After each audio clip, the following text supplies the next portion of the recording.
Hello, welcome to the Money Show San Francisco. I'm John Dobis from Forbes, joined by Stephen Moore from the Heritage Foundation and a senior economic advisor to President Trump. Steve, thanks for being here. Hi, John. All right. So I'm sitting next to a guy who could have been a governor of the Federal Reserve System. President Trump nominated you. You took yourself out of consideration. You could have been in one, maybe two meetings so far. How would you have seen, how would you have argued with the Board of Governors, with the FOMC, as far as monetary policy? I would have said, look, we're way too tight right now. When you've got falling commodity prices, when you've got the TIPS spread, which is the inflation-adjusted yield on bonds now at like 0.2, 0.3. Yeah. That's way too. The Fed has been consistently below their inflation target. They're too tight on money right now. I want the Fed to inject more money into the economy because there's a big demand for dollars right now. I mean, we're the it country right now. Right. I mean, we're growing faster than Germany's in a recession because they're negative real rates, and Japan's not growing, Europe's not growing. So we have a real opportunity right now. But I think the Fed sucked some of the oxygen out of the economy by, first of all, those two rate increases at the end of last year were obviously a mistake.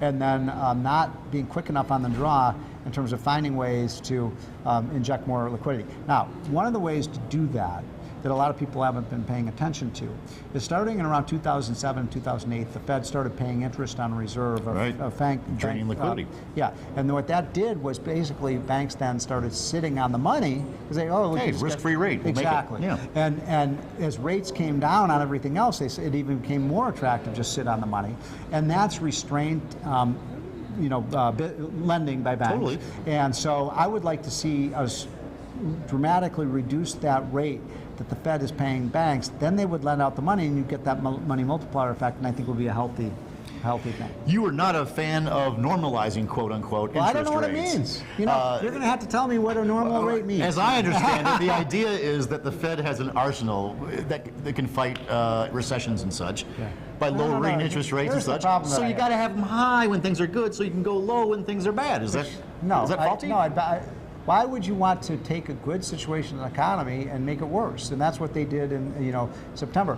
Many of the recessions we've had over the last 40 years have been a result of Fed mistakes. You go back to the Great Depression, for goodness sakes, when everybody now agrees the Fed was way, way, way too tight, and it caused gridlock in the economy. Then you and I lived through the 1970s when you had double-digit inflation. That was the Fed, right? And now you've got this situation where the Fed has been by the way, the Fed built up the monetary the housing bubble with low rates. So it's not an infallible institution, and so I think people think that the Fed is like a bunch of popes that are infallible, but they've proven themselves. There's an interesting chart that goes back to 1914. Actually, it goes back to 1790. I've seen it. It's the usual fluctuations in interest rates. 1914, the amplitude of that wave increases by a large factor. That's right. So if you think the Fed is here to stabilize things and keep it.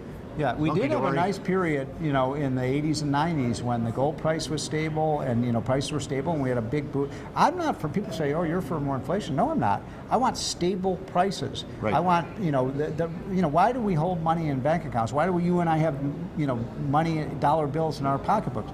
Because we believe that it will retain its value. And that's what I want the dollar to be. It's stable over time, and you're right, there's too much of this going on. Big time, yeah. Well, it makes it's good for Wall Street. What the idea that commodity prices are in a state of deflation right now? Yes. What's causing that? What is it? Can't you might give the Fed too much credit too? Is that a possibility? Look, it is true that the slowdown in the world economy. So there's less demand for steel. There's less demand for these kinds of things. But one of the reasons I like looking at a whole range of commodities, not just one or two, is then you're looking at the whole. You're looking at timber prices. You're looking at oil prices. You're looking at wheat, cotton, copper, egg prices, and those should be level over time, and they've fallen by 15% over the last year, and that's an indication that there's too little dollar liquidity in the economy. And if the Fed would flush more dollar liquidity in the economy, those prices would stabilize, and that would be a very healthy thing. So if you were a governor at this time, next 50 meeting, basis points. 50 basis points, and you would not wait till the next meeting. No, I would not. I'd do it immediately.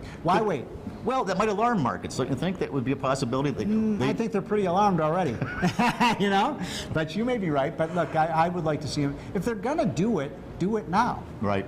I Okay. think they should have done 50 basis points at the last meeting, you know, but they basically said we'll do 25 more, and then they hinted at 25 points, you know. And later. Powell said, don't think this is the start Yeah, of something exactly. else. And that That America freaked went down people a little out. bit when he said that too.